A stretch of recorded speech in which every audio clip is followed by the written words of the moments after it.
شكرا اول شيء للجماهير التونسيه، وشكرا للبلد هاي الحلوه الطيبه، وكل التحيه لاهل تونس. طبعا ان شاء الله يعني كل منتخب في المنتخبات المشاركه في بطوله العرب بيطمح للبطوله، لكن ان شاء الله نحن قادرين على هذا الشيء ان شاء الله. يعني هذا كاس العالم لسه لوقته ان شاء الله. حاليا لا والله ما في، يعني ما فيش مسجات، بس ان شاء الله ممكن نتكلم معه عن قريب. لاعب ممتاز، كل التحيات له. معاه اكيد لاعب كبير ومخضرم، شكرا له.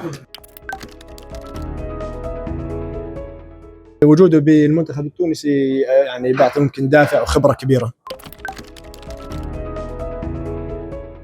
مش موجود، ما في منسف. تستقلوا شوي. طبعا شوي.